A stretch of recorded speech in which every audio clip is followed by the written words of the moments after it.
నమస్తే అండి, అందరూ ఎలా ఉన్నారండి? ఇవాళ మీకు వాడపల్లిస్ కిచెన్ నుంచి అండి టొమాటో రైస్ చూపించబోతున్నామండి. ఇదిగోండి 3 పెద్ద సైజు టమాటాలు తీసుకున్నాను. కొంచెం పచ్చిమిరపకాయలు కూడా మిక్సీ పెట్టేసుకుంటున్నానండి. నాకు అల్లం వెల్లుల్లి పేస్ట్ ఉంది కాబట్టి ఇందులో అల్లం వెల్లుల్లి పేస్ట్ వేసుకోవట్లేదండి, లేకపోతే అల్లం వెల్లుల్లి కూడా వేసుకోవాలి. కొంచెం టేస్ట్కి బాగుండాలని కొత్తిమీర కూడా వేసుకుంటున్నాను ఇందులో. అండ్ లైట్గా జీలకర్ర కూడా వేసుకుందామండి. ఇవన్నీ మిక్సీ పెట్టుకుందాము. ఇంతలోపల ఒక ఉల్లిపాయ 2 క్యారెట్లు కూడా కోసేసుకుందామండి.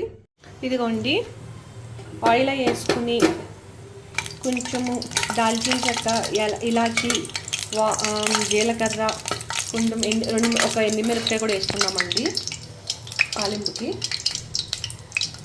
ఇదిగోండి కొంచెం పచ్చిమిరపకాయలు వేసి, ఇదిగోండి కరివేపాకు కూడా వేసుకుందామండి.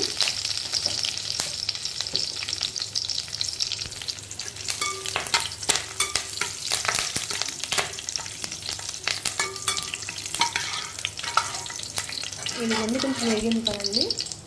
ఇప్పుడు ఉల్లిపాయలు, క్యారెట్ వేసుకుందామండి. ఇంకేం వేసుకోకపోయినా పర్లేదండి. పచ్చిమిరపకాయలు ఏమో ఆల్రెడీ మిక్సీ పెట్టుకున్నాం కదండి, అందుకని పచ్చిమిరపకాయలు ఇందులో వేసుకోవట్లేదు.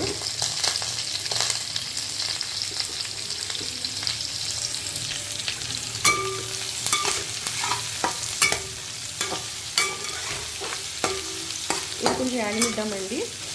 కొంచెం వేగిన తర్వాత అప్పుడు కొంచెం పేస్ట్ వేసుకుందాము, మనం మిక్సీ చేసుకున్న పేస్ట్. ఇదిగోండి చూసారండి ఎగుతున్నాయి. ఉల్లిపాయలతో పాటు క్యారెట్ కూడా ఎందుకు వేసేసుకున్నాను అంటేనండి, క్యారెట్ త్వరగా ఆగదండి, అందుకని క్యారెట్ కూడా వేసేసుకున్నాను. ఉల్లిపాయలతో పాటు ఎగుతుంది కదండి. ఇది కొంచెం వేగిన తర్వాత అప్పుడు మిక్సీ చేసుకున్నది పెట్టుకుందాం. మిక్సీ చేసుకున్నది వేసుకున్నామండి అందులోని. ఇదిగోండి లైట్ బ్రౌనిష్ కలర్లో వచ్చింది కదండి. ఇప్పుడు మిక్సీ పెట్టుకున్నవన్నీ వేసుకున్నామండి. అల్లం వెల్లుల్లి పేస్ట్ అవన్నీ కూడా వేసుకున్నాము. ఇదిగోండి అల్లం వెల్లుల్లి ఇవన్నీ పేస్ట్ కూడా వేసేసాను, మిక్సీ పెట్టుకుంది. ఇది బాగా పచ్చివాసన పోయేంత వరకు వేపుకుందామండి.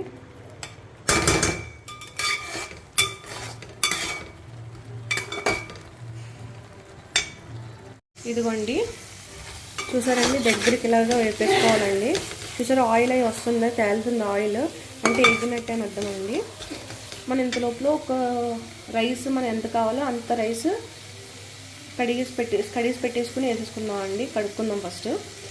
ఇదిగోండి కడుక్కుని పెట్టుకున్నానండి, వేసేసుకుంటున్నాను. ఇదిగోండి రైస్ వేసుకున్నాం కదండి. ఒక 2 minutes వేపుకుందామండి. ఇది రైస్ టమాటా రైస్ చాలా ఈజీ అండి, వెంటనే ఒక అరగంటలో అయిపోతుంది మీకు.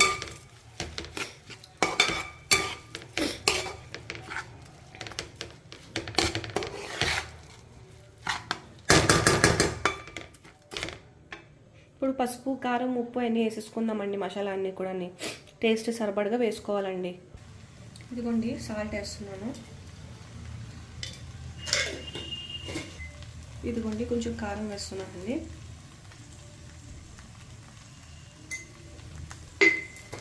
లైట్గా మసాలా వేస్తున్నాను. అన్నీ మీకు కారం సరిపడగా, ఉప్పు సరిపడగా అన్నీ మీ టేస్ట్ బట్టి వేసుకోవాలండి. పసుపు,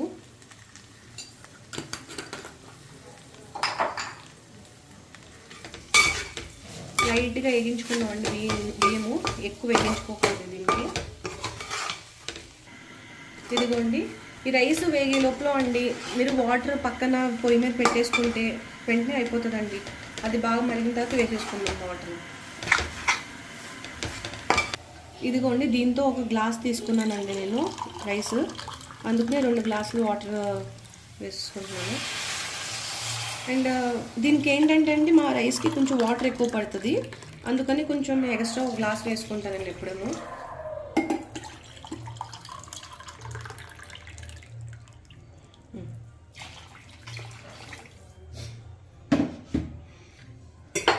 ఇదిగోండి ఇప్పుడు మూత పెట్టేసుకుందామండి.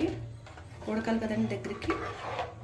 మీరు ఎప్పుడు చెప్తున్నారని అనుకోకండి, వాటర్లోని మీరు ఉప్పు కారం అన్నీ చూసుకోవాలి. టేస్ట్ సరిపోతే ఇందులో వేసేసుకోవచ్చు. ఇప్పుడు కొంచెం రైస్ ఉడుకుతున్నప్పుడు లాస్ట్లో కొంచెం నెయ్యి వేసుకోవాలి.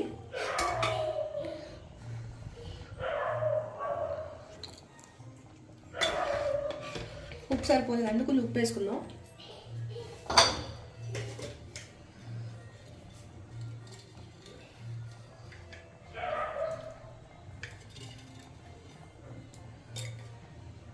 ఇదిగోండి టేస్ట్ సరిపడగా నేను సాల్ట్ వేసానండి. ఇప్పుడు మూత పెట్టేసుకున్నాము, ఉడకాలి కొంచెం. ఇదిగోండి ఎలా వచ్చిందో ఒకసారి చూద్దాం, ఎంతవరకు వచ్చిందో. ఇదిగోండి బాగానే ఉడుకుతుందండి.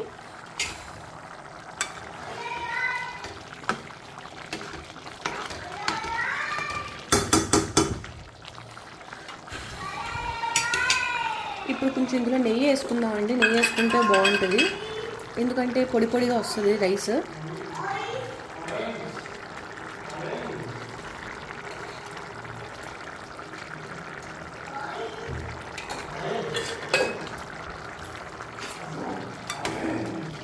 ఇదిగోండి ఇప్పుడు మళ్ళీ మూత పెట్టేసుకుందామండి.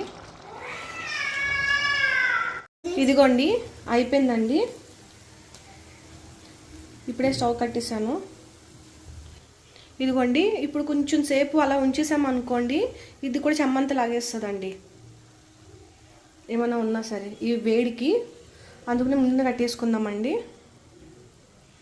సేమ్ అండి, మీరు కూడా మేము చెప్పింది ఎలాగో చేసి ఎలా వచ్చిందో కామెంట్ చేసి చెప్పండి దయచేసి. ఓకే అండి, thank you so much for watching అండి.